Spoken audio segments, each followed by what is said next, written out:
Good morning everyone. देखो, अब जो हम यहाँ पे हैं वो है रेजिस्टेंस वाली प्रॉब्लम लेके। और रेजिस्टेंस वाली जनरली न्यूमेरिकल्स जो है वो मैं तुम्हें ट्रिक्स के साथ करना सिखाऊंगा इस वीडियो में। 10th क्लास में तुम ये नोटिस करोगे कि बहुत ज्यादा जो क्वेश्चंस हैं इस इलेक्ट्रिसिटी वाले चैप्टर से जो न्यूमेरिकल आने वाले हैं वो रेजिस्टेंस वाले आने वाले हैं सिंपली। अब तुम्हें रेजिस्टेंस वाले जो कॉम्प्लिकेटेड प्रॉब्लम है 10th लेवल तक वो समझ आनी चाहिए। अब उसे कैसे सॉल्व करते हैं, अगर तुम्हें वो क्राइटेरिया देखना है तो उसके लिए तुम वीडियो देख सकते हो। अगर वो सिर्फ न्यूमेरिकल्स में प्रॉब्लम है तो वहां में यहाँ पे मैं तुम्हें वो सिखाऊंगा किस तरीके से वो सॉल्व करते हैं। देखो, दो फॉर्मूलेज होते हैं हमारे पास सीरीज के लिए, R equivalent R1 plus R2 plus so on, और पैरेलल के लिए होता है 1/R1 प्लस 1/R2। ये हम सबको पता है ऑलरेडी, फिर भी मैं एक बार डिस्कस कर लेता हूं। अब आगे देखो, सीरीज में होता है ये और पैरेलल में होता है हमारे पास ये। अब यहाँ पे जो बड़ी बात है ना वो ये है कि कैसे पहचान की जाए कि सीरीज में रेजिस्टेंस कौन सा लगा हुआ है, पैरेलल में जो रेजिस्टेंस है वो कौन सा वाला लगा हुआ है। तो सीरीज और पैरेलल की जो पहचान करने के लिए देखो, मैंने तुम्हें एक तरीका पहले भी बताया है, मैं वापस से बता रहा हूं।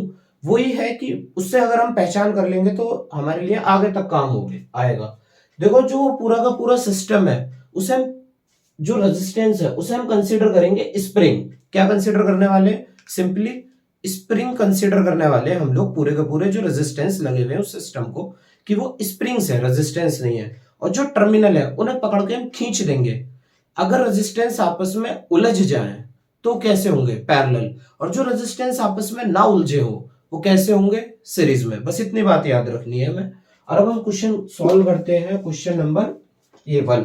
देखो, क्वेश्चन नंबर जब हम 1 सॉल्व करेंगे तो इसमें हम क्या करेंगे? m ये वाला पॉइंट, n ये वाला पॉइंट पकड़ के खींच दो। m और n को क्या किया? पकड़ के खींच दिया। तो देखो, R1 अलग रहेगा, R2 अलग रहेगा, लेकिन जब इस पॉइंट पे खिंचाव आएगा तो R3 और R4 आपस में उलझने की कोशिश करेंगे, यानी कि यही दोनों पैरेलल होंगे, बाकी सब किस में होंगे? बाकी सब किस में होंगे भाई? सब सीरीज में होंगे। तो देखो, R1 और R2 कैसे होंगे? सीरीज में। R1 और R2 सीरीज में, तो इनका R इक्विवेलेंट कितना आ जाएगा? इन दोनों का भी सिर्फ R1 प्लस R2, इनका R इक्विवेलेंट। अब R3 और R4 इनका कितना आ जाएगा? इनका R इक्विवेलेंट आ जाएगा 1/3 प्लस 1/4। तो और कहें तो R इक्विवेलेंट की वैल्यू आ जाएगी R4 plus R3 over R4 into R3। ये आ गई वैल्यू। अब ये जो रेजिस्टेंस, इसके इन दोनों को मिला के जो इक्विवेलेंट आया वो आया ये, इन दोनों को जो मिला के इक्विवेलेंट आया वो आया ये। अब नया सर्किट अगर हम ड्रॉ करें तो किस तरीके से करेंगे? इन दोनों की जगह सिर्फ एक रेजिस्टेंस और इन दोनों की जगह भी सिर्फ एक रेजिस्टेंस। इन दोनों की वैल्यू कितनी है? R1 plus R2, simple. ये है M। और R3 और R4 की कितनी हो जाएगी? R4 into R3 over R4 plus R3। इनकी जो वैल्यू हो जाएगी वो हो जाएगी ये। अब इसका R इक्विवेलेंट निकालना बहुत आसान है। R इक्विवेलेंट क्यों आसान है? क्योंकि ये कैसे कनेक्ट है? सीरीज में कनेक्ट है। तो ये R1 प्लस R2 प्लस, अगर इसे R1 मान रहे हैं, इसे R2 मान रहे हैं, तो R1 और R2 को ऐड कर दो। R4 into R3 over R4 plus R3। ये आ गया इसका कॉम्बिनेशन। समझ आया होगा, आसान है ये, बस थोड़ी वो वैल्यूज नहीं दी हुई है तो इसलिए थोड़ा सा अलग लग रहा है। तो इसलिए मैंने थोड़े न्यूमेरिकल्स भी जो चूज किए हैं वो थोड़े से कॉम्प्लिकेटेड इसलिए किए हैं कि तुम्हें हर टाइप के प्रॉब्लम से तुम लोग अवेयर हो जाओ। ठीक है ना? आगे देखो, इसमें ए और बी को क्या करा हमने? पकड़ के खींच दिया। तो तुम देखोगे ये और ये आपस में, ये और ये आपस में, ये और ये आपस में, ये और आपस में क्या कर लेंगे? उलझ जाएंगे। ठीक है ना? और ये क्या आ गया फिर हमारे पास? ये पैरेलल कॉम्बिनेशन है। 1/2 और 1/2 का पैरेलल कॉम्बिनेशन, यहाँ 1/2 1/2 का, यहाँ 1/2 1/2 के जो पैरेलल कॉम्बिनेशन है, ये 4 कॉम्बिनेशन बनेंगे। तो 1/2 और 1/2 का पैरेलल कॉम्बिनेशन का इक्विवेलेंट पता होना चाहिए पहले। तो आएगा 1/2 plus 1/2 is equal to 2/2 and that will be equal to 1 ohm. ठीक है ना? ये आ गया 1 ओम। अब इस सर्किट को रिड्यूस कर लो। किस तरीके से? इस तरीके से। ये जो 2 और 2 है ये कितना आ गए 1 ओम आ गए। ये जो 2 और 2 है कितने आ गए 1 ओम आ गए। ये जो है ये 1 ओम हो गए और ये अगेन कितने हो गए 1 ओम हो गए। ठीक है ना। अब तो सर्किट सिंपल हो गया एकदम। सर्किट सिंपल होने का मतलब है ये दोनों कैसे रहे हमारे पास, ये दोनों हुए सीरीज में और ये दोनों भी कितने हो गए सीरीज में। 1 और 1 कितने हो गए 2 ओम और ये भी कितने हो गए 2 ओम। अब मैं देखो ऊपर मिटा दे रहा हूं, वहां पे देख लेना तुम लोग। देखो तो सर्किट कैसा हो जाएगा, सर्किट हो जाएगा हमारे पास इस तरीके से। ये जो सर्किट है इस तरीके से हो गया 2 ओम एंड 2 ओम। तो ये हमारे पास इसका आर इक्विवेलेंट कितना आ जाएगा, क्योंकि ये दोनों कैसे कनेक्ट है पैरेलल में 1/2 + 1/2 और आर इक्विवेलेंट की जो वैल्यू आ जाएगी वो आ जाएगी 2/2 और आर इक्विवेलेंट की जो वैल्यू आ जाएगी वो आ जाएगी 1 ओम। ये आ गई आर इक्विवेलेंट की वैल्यू। होपफुली ये समझ आया होगा। कोई डाउट होगा तो तुम लोग मुझसे पूछो कमेंट सेक्शन में। देखो इस सीरीज में आगे न्यूमेरिकल सॉल्व करते हैं। पहले ये क्वेश्चन नंबर 3। इसमें जो रेजिस्टेंस लगे हुए हैं वो देखो, इसमें क्वेश्चन दिए हुए हैं। पहले उसमें टोटल रेजिस्टेंस पूछा है कॉम्बिनेशन का, फिर करंट इन एमीटर पूछा है, ये जो एमीटर लगा हुआ है यहाँ पे, और फिर पोटेंशियल डिफरेंस पूछा है हमारे पास 3 ओम के अक्रॉस और 4 ओम के अक्रॉस। देखो लाइन बाय लाइन सॉल्व करते हैं, सिंपल क्वेश्चन है एकदम। जो फर्स्ट पार्ट है वो है टोटल रेजिस्टेंस। तो टोटल रेजिस्टेंस कैसे निकालेंगे, again I am telling you, एक टर्मिनल पकड़ो दूसरा टर्मिनल पकड़ो खींच दो उसे। तो ये जो 4 और 3 है ये उलझेंगे आपस में, 2 और 3 उलझेंगे, ये वाले जो दोनों है ये रहेंगे अलग। तो ये 4 और 3 कैसे हैं पैरेलल होंगे, 2 और 3 ये पैरेलल होंगे। लेकिन हम कैसे कैलकुलेट कर रहे हैं, इन दोनों को शुरू में मान ले रहे हैं सीरीज में। ये तो देखो सीरीज में कनेक्ट है, तो 4 और 2 6, 3 और 3 6। अब सर्किट आ जाएगा कुछ इस टाइप से, 6 ये और नीचे भी क्या आ गया 6 ये आ गया। ठीक है ना। अब ये जो 6 और 6 है ये किस में है हमारे पास, ये हमारे पास पैरेलल। तो आर इक्विवेलेंट की जो वैल्यू आ गई वो आ गई 1/6 + 1/6, तो कितनी हो गई वैल्यू 2/6। तो आर इक्विवेलेंट की वैल्यू आ जाएगी 6/2, दैट विल बी 3 ओम। तो आर इक्विवेलेंट की वैल्यू कितनी आ गई 3 ओम आ गई। जो फर्स्ट ऑप्शन, जो फर्स्ट क्वेश्चन का आंसर है वो हमारे पास कितना आ गया 3 ओम आ गया। ठीक है ना।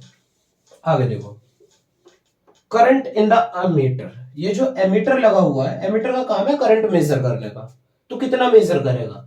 तो हम जानते हैं जो करंट है, सेकंड पार्ट की अगर हम बात करें, करंट मेजर करने के लिए हम कौन सा लॉ लगाएंगे, हम लगाएंगे ओम्स लॉ। और ओम्स लॉ की वैल्यू होती है V = IR। मुझे I मेजर करना है तो हो गया V/R, that is equal to I।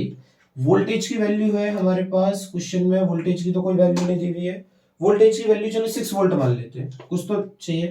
तो V की वैल्यू कितनी हो गई 6, रेजिस्टेंस की वैल्यू है 3, तो I कितना हो गया हमारे यहाँ पे 2 एम्पियर हो गया I। ठीक है ना। ये हो गया सेकंड पार्ट का आंसर, और जो कि कितना हो गया 2 एम्पियर। आई होप कि ये बात समझ आई होगी। चलो देखो आगे चलते हैं। आगे क्या है कहानी, आगे ये है पोटेंशियल डिफरेंस अक्रॉस 3 ओम 4 ओम। यानी कि यहां से यहां पे पोटेंशियल डिफरेंस और यहां से यहां पे पोटेंशियल डिफरेंस। अब मुझे तुम एक चीज बताओ, अमीटर ने क्या मेजर किया 2 एम्पियर मेजर किया, तो यहां से जा रहा होगा 2 एम्पियर, यहां तक पहुंचा होगा 2 एम्पियर। अब ये जो 2 एम्पियर है यहाँ इस पॉइंट पे जाके हुआ होगा डिवाइड, 2 एम्पियर का कुछ पार्ट गया होगा यहाँ, कुछ पार्ट गया होगा यहाँ। लेकिन यहाँ पे क्या है सिमेट्री है। सिमेट्री का मतलब है 4 + 2 6 ओम, 3 + 3 6 ओम। तो इसका भी रेजिस्टेंस 6 ओम, इसका भी रेजिस्टेंस 6 ओम। अगर रेजिस्टेंस सेम हो तो करंट बढ़ता है बराबर बराबर। तो 2 एम्पियर इधर भी 1 एम्पियर जाएगा और इस वाली में भी ब्रांच में 1 एम्पियर जाएगा। आ रही है बात समझ में। तो अगर अब हमें थर्ड पार्ट का आंसर निकालना है तो 4 ओम के अक्रॉस पोटेंशियल डिफरेंस कैसे निकालेंगे, V = IR अक्रॉस 4 ओम। पहले किसके अक्रॉस निकालने हैं 4 ओम के अक्रॉस। I की वैल्यू 1, R की वैल्यू 4, तो 4 वोल्ट आ गया आंसर। 3 के अक्रॉस निकालो, अक्रॉस 3 ओम। जब 3 ओम के अक्रॉस निकालेंगे 1 into 3 दैट इज 3 वोल्ट। तो इस क्वेश्चन के सारे जो आंसर है वो आ गए और बढ़िया क्वेश्चन है। सीबीएसई सैंपल पेपर 2022 इसी साल के सैंपल पेपर में दिया हुआ क्वेश्चन है, इसलिए कराया। समझ आना चाहिए, इससे रिलेटेड शायद कोई क्वेश्चन आ जाए। ठीक है ना। आगे देखो ये वाला question, numerical number 4। Same question है, बिल्कुल सेम। टोटल रेजिस्टेंस जो है, टोटल रेजिस्टेंस इसका कितना होगा, तो नेट रेजिस्टेंस बताना है। ये दोनों कैसे भाई साहब, पैरेलल, क्योंकि आपस में उलझ जाएंगे। ये उसके क्या आएगा, सीरीज में। तो 1/6 और 1/6 का जो इक्विवेलेंट होगा वो होगा हमारे पास 2/6 और आर इक्विवेलेंट की वैल्यू आ जाएगी, इसे फ्लिप कर देंगे, फ्लिप 6/2। तो ये आ गया 3 ओम। ये 3 ओम, ये 3 ओम, तो कैसे हो जाएंगे दोनों, सीरीज में। तो जो आर इक्विवेलेंट आ जाएगा वो हो जाएगा 3 ओम प्लस 3 ओम नेट। तो ये हो गया हमारे पास कितना, 6 ओम हो गई इसकी वैल्यू। ये समझ आया किस तरीके से आया, 3 ओम प्लस 3 ओम। ये 6 ओम किस तरीके से आया, या फिर तुम ऐसे समझो भी, रुक जाओ इतनी तेजी से ना आए हो समझ में। ये 6 ओम और 6 ओम का आ गया 3 ओम। अब ये तो 3 ओम है और ये भी 3 ओम है, दोनों कैसे कनेक्ट है, सीरीज में। इन दोनों का जो सीरीज इक्विवेलेंट आएगा, इनका सीरीज इक्विवेलेंट, तो वो आ जाएगा हमारे पास 3 + 3। तो इस तरीके से वो 6 ओम आ गया पूरे का कॉम्बिनेशन। तो फर्स्ट पार्ट का आंसर 6 ओम आ गया। Current through ammeter, second part solve करें आप। करंट की वैल्यू कितनी होगी, तो करंट की वैल्यू होती है V/R। कौन से लॉ से, कौन से लॉ से होती है, ओम्स लॉ से। V की वैल्यू कितनी है हमारे पास 6, R की वैल्यू, ये V 6 वोल्ट, और R की वैल्यू कितनी निकाली है 6। Answer is 1 ampere. अच्छा, अभी जो थर्ड पार्ट है, PD अक्रॉस 3 ओम 6 ओम, यहां से 1 एम्पियर करंट जा रहा होगा, इसके अक्रॉस 1 एम्पियर होगा और इसके अक्रॉस होगा 0.5, सिमेट्री की वजह से। यहां से 1 एम्पियर 1 एम्पियर, आधा इधर चला जाएगा आधा इधर। तो ये जो आंसर, थर्ड पार्ट का जो आंसर है वो तो मुझे कमेंट सेक्शन में बताओगे। वो मैं छोड़ रहा हूं, बिल्कुल इस तरीके से होगा जिस तरीके से बताया मैंने। करंट की वैल्यू बता दी है, बट तुम लोग कोशिश करो कि मुझे बताओ, ठीक है ना। और इसे हम खत्म कर देते हैं यहाँ यहीं पे, और इसके बाद हम कोई और टॉपिक पे यहाँ पे सीरीज बनाएंगे न्यूमेरिकल्स की। Thank you.